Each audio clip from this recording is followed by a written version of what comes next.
Oh, it's not for kids, it's for 13 and up.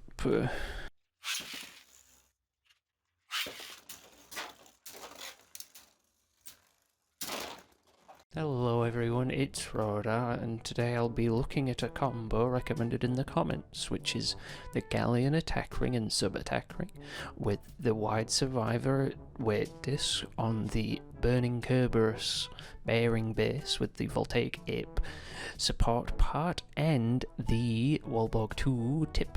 So it's got a free spinning tip and it's got a mishmash of colours that actually I think look kinda nice when they spin.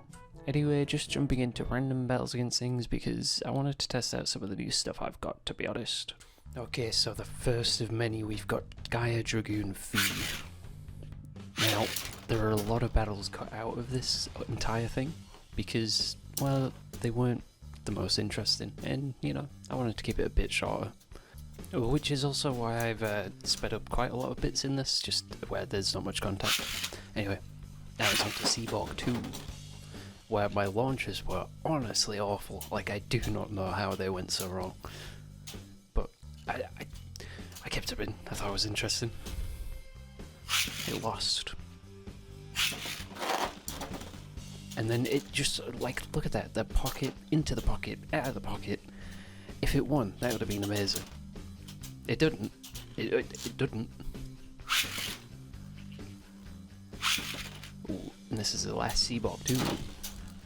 A lot of nice actual hits here, but just the rubber tip, I'd probably keeping it from getting a knockout. On to Gaia Dragoon, the original. Now, I was wondering about this when I got it, and yes, it does seem like it's as ineffective as the Burst remake, where the sub-attack ring seems to just ruin its own ability. But I still love it. I don't know, there's something about them.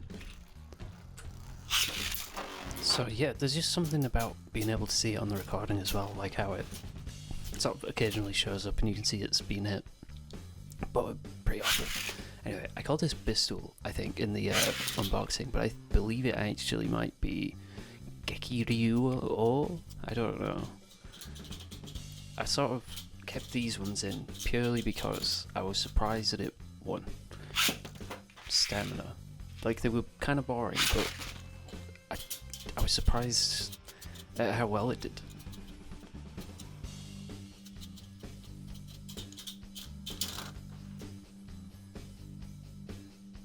Ooh, now it's on to Drigger V. Metal semi-flat? Is it semi-flat? It surely is, isn't it? I don't know. Just fairly standard, you know. Not much movement. Stamina victory for the commented combo. But there, an amazing burst finish, which isn't actually a feature of this generation. This next matchup is going to be against the original Burning Gabius just on its own. And it's a really cool set of movements. And now this one, a really nice knockout. So it's losing to its originator. And then this happens. I do not know how this happens. It was so cool to watch. I wasn't expecting it. I don't know how it got jammed under the attack ring, but it did.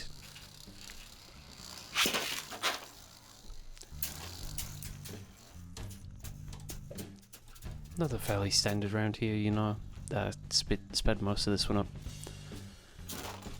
And I think it was a draw. I'm not quite sure. Moving on to Wyborg. Now, I really enjoyed these ones. They were quite interesting. And you can see, take some big hits, Wyborg activates, its mode change, and it gets a cool knockout.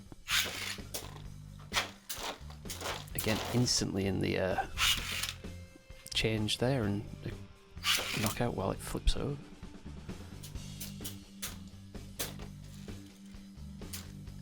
Mode change. I think that would be a knockout, you know? Technically. With the competitive rules. I think hitting the pocket means that you're out.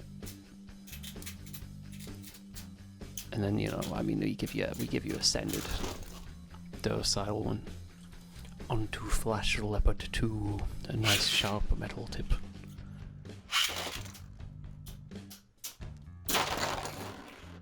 With another burst. I think the attack ring must have been a little bit loose on this combo. Oh. See, if the rubber tip had managed to be a bit more effective and stayed in there, the Flash Leopard was off balance and probably would have lost. So it could be down to wear. And another, but this one loved to burst him. So we move on to, oh, what is he? Spike Lizard? He's got nice rolls on him, which seem to work against him and cause a huge amount of recoil, but I don't know if that's just me misunderstanding what happened there.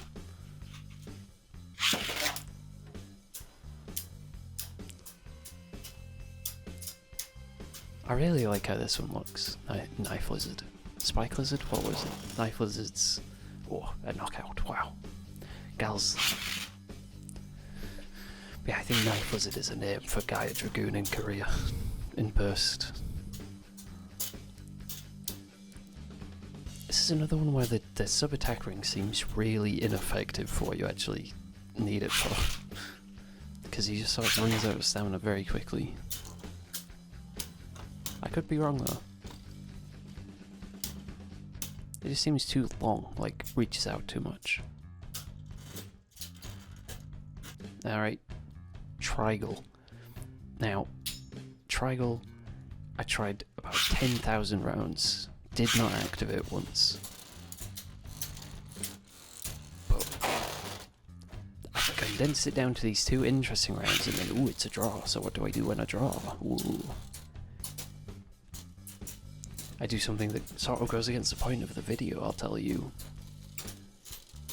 Which is to do a 3-way battle with a Gaia Dragoon V and just try my hardest to get Triangle activate. And it does, and it wins, and it was worth it, and I'm very excited. So that's the end of the battles, that's that, and I have to say that was a good suggestion. That was a nice combo, thank you for commenting. After doing the championship combo, it was interesting to see the sort of thing that could have beaten it. Because while it wasn't the exact same combo, it used the same tip. And I feel like that tip was sort of quite an important element of why it was hard to knock out that championship combo. But yeah, thank you for watching. Like, subscribe, and comment. Comment any more combo to try. Also, recommend me anything like Metal Fight or Burst as well, because I'm in. I think I've only uploaded Plastics as main videos, but I am interested in all with a very limited metal inventory. But yes, thank you for watching. I'll see you next time.